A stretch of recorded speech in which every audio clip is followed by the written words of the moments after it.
Instinctivement, tu te dis sans inflation, c'est la belle vie, hein. Pas de hausse de prix, mais sache qu'en fait, c'est encore mieux que ça. S'il n'y a pas d'inflation, sur le long terme, les prix auraient même tendance à baisser.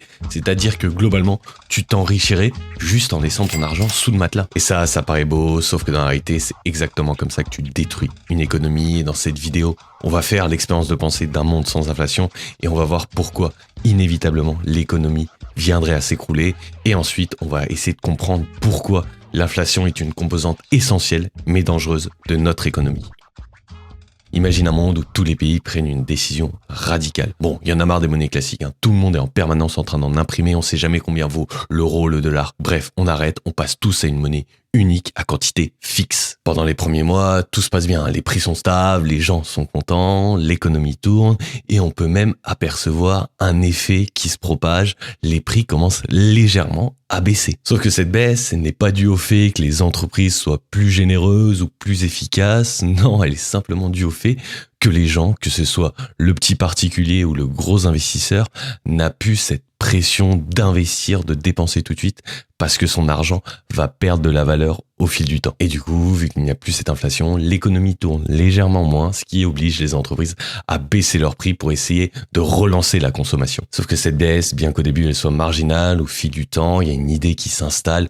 Pourquoi acheter aujourd'hui alors que ça sera moins cher demain? Et là, globalement, tu commences à repousser tous tes achats, hein, que ce soit ton téléphone, ta voiture ou même des investissements. Et à cause de ça, les entreprises continuent à voir leur chiffre d'affaires baisser et du coup, pas le choix. Il faut encore baisser les prix, sauf que là, on peut plus se serrer la ceinture. Encore une fois, il va falloir faire des dépenses budgétaires énormes. Il va falloir commencer à licencier.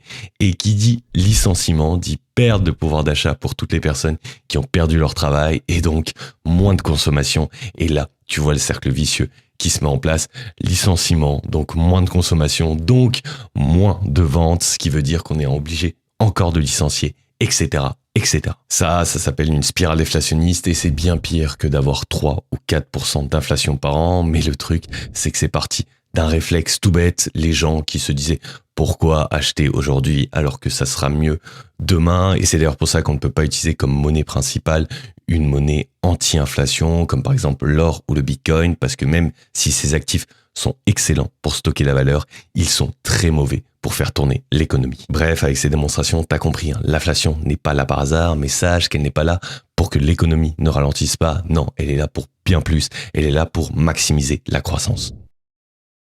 Parce qu'avec l'inflation, garder son cash, c'est synonyme d'une perte certaine. Donc, d'une manière ou d'une autre, tu vas soit consommer, soit investir cet argent. Et dans tous les cas, l'argent va circuler. Et pour les entreprises, ça c'est génial, hein, car plus d'argent, que ça vienne d'investissement ou de la consommation, ça veut dire plus de place pour l'innovation, plus de place pour embaucher des gens et augmenter la production. Mais il n'y a pas que sur les marchés financiers que l'inflation pousse à investir, il y a aussi dans le marché de l'immobilier, notamment via un crédit, tu vas acheter un bien qui lui va prendre en valeur au fil du temps et aussi tu rembourses une dette avec de l'argent qui vaut de moins en moins au fil du temps. Et c'est pas pour rien que c'est la Banque Centrale Européenne qui décide de ces taux d'emprunt, parce que justement en fonction du contexte économique, si on a une inflation très forte, alors on va monter les taux d'intérêt pour éviter des emprunts, qui veut dire aussi imprimer plus d'argent. Et par contre, si l'économie est vraiment molle, si en fait il n'y a pas de croissance, alors on peut diminuer les taux d'intérêt pour pousser les gens à investir et relancer l'économie. Sans la possibilité de jouer sur l'inflation, c'est un levier économique en moins qui est notamment très utile pour survivre aux crises.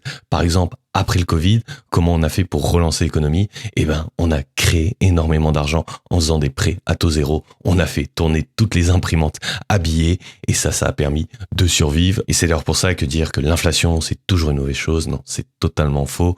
Une inflation maîtrisée autour de 2-3% est jugée idéale pour avoir une croissance économique florissante. Le problème, c'est pas l'inflation en elle-même, non. Le problème, c'est quand l'inflation devient hors de contrôle. Parce qu'il y a peut-être un point qui a retenu ton attention avant, je t'ai dit que quand tu fais un crédit immobilier, globalement, l'inflation allège ta dette au fil du temps, car tu rembourses la même somme tous les mois, certes, mais vu que l'argent vaut de moins en moins, théoriquement, tu rembourses de moins en moins. Et bien devine qui aujourd'hui a énormément de dettes et aimerait bien l'effacer. Bah oui, les États. Aujourd'hui, la France, on a 3500 milliards d'euros de dettes. Ça veut dire que si on arrivait à imprimer assez d'euros pour que l'euro perde la moitié de sa valeur, globalement, on aurait effacé la moitié de notre dette. Et même si ça paraît extrême comme solution, dis-toi que c'est littéralement arrivé dans des pays, typiquement au Venezuela, on a eu une impression tellement énorme que la masse monétaire augmentait de 20 à 30% chaque mois. Et quand ça commence à arriver, t'as une perte totale de confiance de la population envers la monnaie et le cercle vicieux est lancé. En janvier 2019, un dollar valait 1300 bolivars vénézuéliens. Un an plus tard, en janvier 2020, on passe à 66 000 bolivars vénézuéliens. Et encore un an et demi plus tard, on est à 4 millions. C'est-à-dire qu'en seulement 2 ans et demi, un dollar est passé de 1300 bolivars vénézuéliens à 4 millions. Une inflation de 3 millions de pourcents. Et si tu regardes des graphiques de l'évolution de cette monnaie, tu vas voir des énormes cassures. Pourquoi? Et pas parce que le gouvernement a tout simplement décidé de créer une nouvelle version de la monnaie, parce que les prix devenaient totalement absurdes.